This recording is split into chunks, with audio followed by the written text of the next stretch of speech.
एक गांव में झुमरी नाम की स्त्री अपने अपाहिज पति वसंत और 10 वर्षीय पुत्री कल्लो के साथ रहा करती थी। झुमरी बेहद गरीब थी।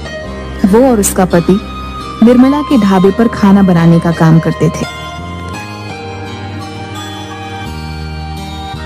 निर्मला एक बेहद क्रूर स्वभाव की महिला थी। एक दिन गांव का मुखिया निर्मला के ढाबे पर भोजन करने के लिए आया। निर्मला, ओ निर्मला, कहाँ हो तुम? अरे मुखिया जी, तुम्हारे सामने तो खड़ी हूँ। ये क्या आंखें फाड़ फाड़ कर इधर उधर देखे जा रहे हो? अरे तुम तो यहाँ खड़ी हो, मैं तुम्हें देख ही नहीं पाया। ये क्यों नहीं कहते मुखिया जी कि तुम्हारी नजरें झुमरी को तलाश रही थीं? अरे नहीं निर्मला, ऐसी कोई बात नहीं। झुमरी से तो बस हम हल्का फुल्का मजाक कर लेते हैं। काहे को मजाक करते हो उस नास पीटी झुमरी से? वो तो तुम्हें घास तक नहीं डालती। ऐसी कोई बात नहीं है निर्मला। बात असल में ये है कि कभी झुमरी ने मुझे गौर से देखा नहीं है। जिस दिन मुझे गौर से देख लेगी उस दिन मेरे अलावा किसी और की तरफ वो देखेगी भी नहीं। मुखिया जी, थोड़ी तो शर्म कीजिए। आप क्यों नहीं मान लेते कि आप बूढ़े हो गए हैं? अरे कौन कहता है मैं बूढ़ा हो गया हूँ? गाँव के हट्टे कट्टे 8-10 नौजवान एक साथ मिलकर मेरा मुकाबला नहीं कर सकते। अच्छा बताइए, इस गरीब के ढाबे पर कैसे आना हुआ? अरे पूरे गांव में सिर्फ एक ही तो ढाबा है ये, और मुझे तुम्हारे ढाबे की बनी हुई आलू की सब्जी और देसी घी के बने हुए आलू के पराठे रोज खींच लाते हैं। हाँ। अरे ये क्यों नहीं कहते कि आप रोज रोज आलू के पराठे खाने के बहाने सिर्फ झुमरी को देखने के लिए आते हैं?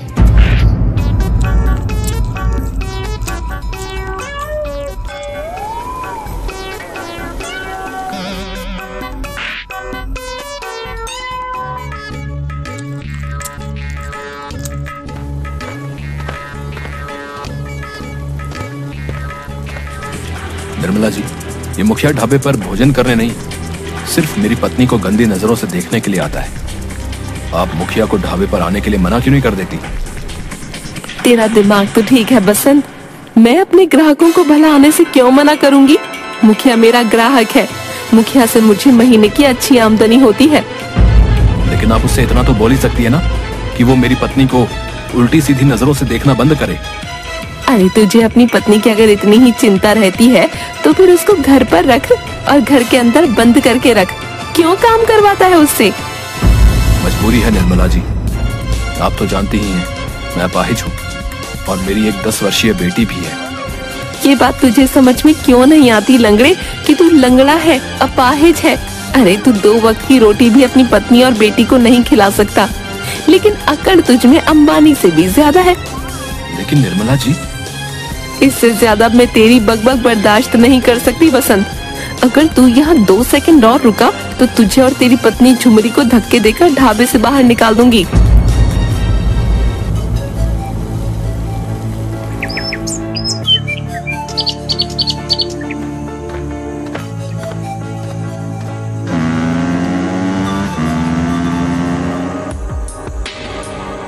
संपत और कपटा, तुम्हारी गंदी हरकतें दिन ब दिन बढ़ती जा रही हैं। अबे तो तू क्या कर लेगा बे लंगड़े हैं बे? वैसे भी तुझसे कुछ होता तो है नहीं, हम तो तेरी मदद करना चाह रहे हैं। संपत भैया सही बोल रहे हैं बसंत। मुखिया जी इस गांव में सबसे अमीर व्यक्ति हैं, धन की कोई कमी नहीं है उनके पास। मैं कहता हूँ मुखिया जी की बात मान ले, वो तेरी पत्नी झुमरी को रानी बनाकर रखेंगे, रानी। तुम दोनों की हिम्मत कैसे हुई मेरे सामने इतनी घटिया बात करने की? लो भाई कर लो बात है, बोल तो ऐसे रहे जैसे कि गांव का नया थानेदार यही है। अबे लंगड़ा है तो सिर्फ एक लंगड़ा है, समझा? इस बात को स्वीकार क्यों नहीं कर लेता बे? संपत भैया सही बोल रहे बसंत। लोग धरती पर बोझ होते हैं, बोझ, पर तू तो अपनी पत्नी के ऊपर बोझ है। और मैं तो तुझे एक सलाह देता हूँ बे बसंत, और इससे सबका भला हो जाएगा, समझा? तेरी पत्नी का भी और तेरी बेटी कल्लो का भी। अभी जाकर किसी ट्रेन की पटरी के नीचे आ जा तू। संपत भैया सही बोल रहा है बसंत। जब तू नहीं रहेगा तो झुमरी को मुखिया की बात माननी पड़ेगी। झुमरी जब मुखिया की बात मान लेगी तो मुखिया हमें माला माल कर देगा। देख, तेरे मरने से कितने लोगों को फायदा होगा, लेकिन तू है कि मरता ही नहीं। और देख झुमरी, किसी को पता भी नहीं लगेगा। और आजकल तो मॉडर्न जमाना है, ज्यादातर शादीशुदा औरतों के ही दूसरे मर्दों के साथ चक्कर चलते हैं। तुम तुम दोनों को शर्म नहीं आती इतनी घटिया बातें करते हुए, और वो भी मेरे पति के सामने। मुखिया से जाकर साफ साफ कह दो, झुमरी गरीब जरूर है लेकिन बिकाऊ नहीं है।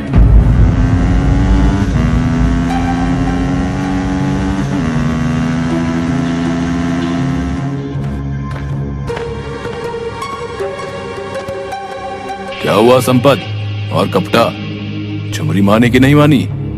हमने उसे समझाने का बहुत प्रयास किया मुखिया जी, लेकिन वो नहीं मानी। संपत भैया सही बोल रहे मुखिया जी, हमने झुमरी को बहुत समझाने का प्रयास किया।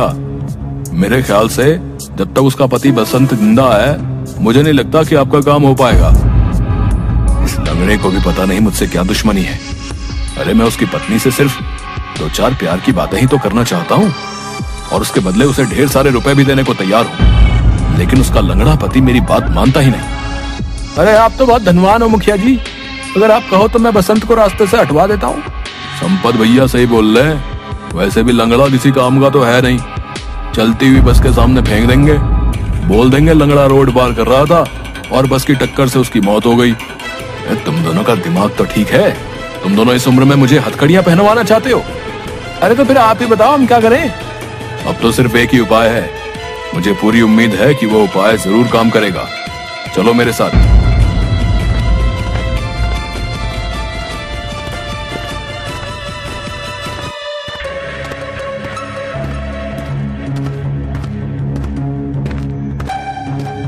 क्या बात है मुखिया जी, सुबह तो पराठे खाकर गए थे, क्या बात है फिर से भूख लगने लगी? निर्मला, पानी सर से ऊपर चढ़ गया है। तो इसमें मैं क्या कर सकती हूँ?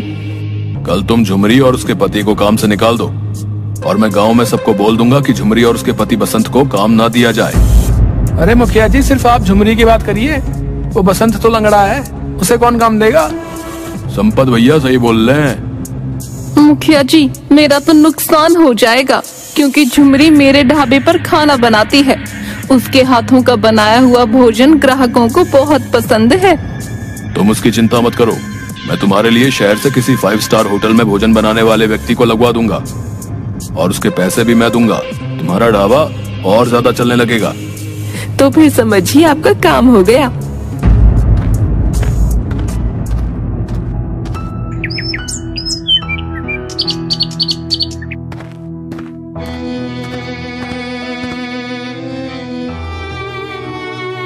तुम दोनों निकल जाओ यहाँ से, मैंने शहर के 5 स्टार होटल से खाना बनाने वाले को बुलवाया है, अब तुम्हारी कोई जरूरत नहीं। ये क्या कह रही हैं आप अच्छी तरह से जानती हैं हम दोनों आपके ढाबे पर काम करते हैं और इससे हमारी रोजी रोटी चलती है। अरे तो क्या मैंने तुम्हारी रोजी रोटी का ठेका ले रखा है? मेरी मर्जी, निकलो यहाँ से। ठीक है, तो फिर हम दोनों की 1 महीने की पगार दे दीजिए, हम चले जाते हैं। तेरा दिमाग तो ठीक है झुमरी, कौन सी पगार मांग रही हो?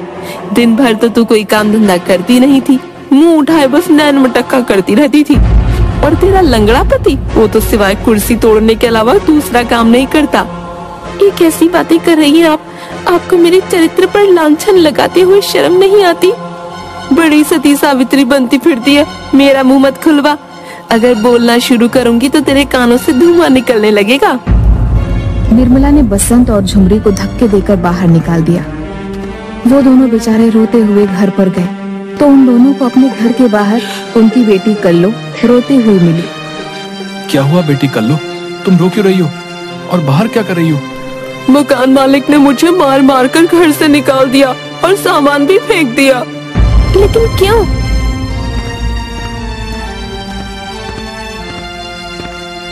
क्योंकि तुम दोनों ने 1 महीने से किराया नहीं दिया। अगर आप हमें घर से निकाल देंगे तो हम कहाँ जाएंगे? हमें कुछ दिन की मोहलत और दे दीजिए, हम किराया दे देंगे। तुम दोनों कहीं भी जाकर मरो, मुझे कोई फर्क नहीं पड़ता, और मुझे तुमसे अब कोई किराया विराया नहीं चाहिए, क्योंकि ये मकान मैंने मुखिया को बेच दिया है।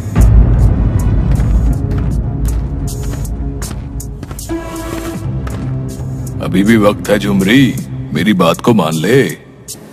नहीं, किसी भी कीमत पर नहीं, मैं भूखी मर जाऊंगी लेकिन तुम्हारी बात नहीं मानूंगी। अरे अपना नहीं तो कम से कम अपनी इस बेटी का तो ख्याल कर। संपत भैया बिल्कुल सही बोल रहे हैं, बेटी का नहीं तो कम से कम अपने लंगड़े पति का ही ख्याल कर ले। झुमरी, तुझे और तेरे पति को गांव में कहीं भी अब काम नहीं मिलेगा। तेरी भलाई इसी में है कि तू मेरी बात मान ले। इतना बोलकर मुखिया संपत और कप्ता के साथ मुस्कुराता हुआ वहां से चला गया। बेचारी झुमरी अपने परिवार को लेकर गांव-गांव भटकती रही, मगर किसी ने भी झुमरी की मदद नहीं की। अंत में झुमरी थक हार कर जंगलों की ओर चली गई। भूख की वजह से अचानक उसकी बेटी कल्लू को चक्कर आ गया। क्या हुआ मेरी बेटी? लगता है ये भूख की वजह से बेहोश हो गई है।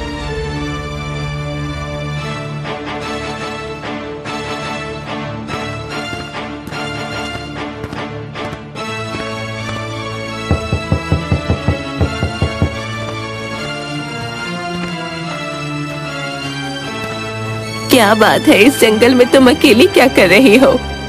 मेरी बेटी वहाँ बेहोश हो गई है, मेरी मदद कीजिए। वह बूढ़ी औरत बेहद दयालु थी। वह उन सबको अपने घर के अंदर ले आई। भूख की वजह से बिटिया को चक्कर आ गए होंगे, चिंता मत करो, कुछ देर बाद इसको होश आ जाएगा। तुम तीनों रात में इस जंगल में क्या कर रहे थे?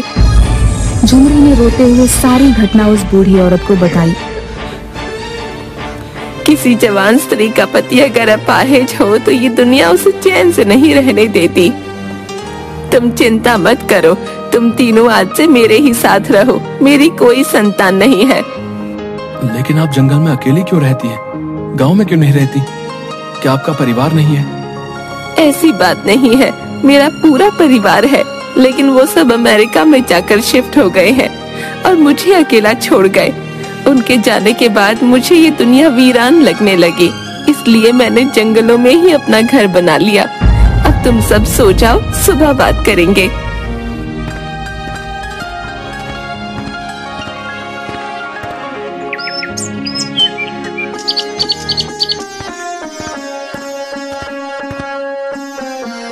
तुम ढाबे पर भोजन बनाने का काम करती थी ना? जी। तो तुम अपना ढाबा खुद क्यों नहीं खोल लेती? कैसे खोल सकती हूँ? मेरे पति अपाहिज है और मेरे पास इतने पैसे नहीं। मैं तुम्हारी मदद करूँगी। गांव में मेरी कुछ जमीन पड़ी हुई है, तुम वहाँ पर अपना ढाबा खोल लेना। तुम अपने ढाबे में बांस पकौड़े बनाना। बांस पकौड़े? लेकिन ये कैसे संभव है? भला बांस को कैसे खा सकते हैं? हाँ, काफी सालों पहले मैं विदेश में रहा करती थी और उन दिनों मेरे पति को शिकार खेलने का बहुत शौक था। एक दिन हम दोनों पति पत्नी जंगल में भटक गए। तब वहाँ के कुछ आदिवासियों ने हमारी मदद की।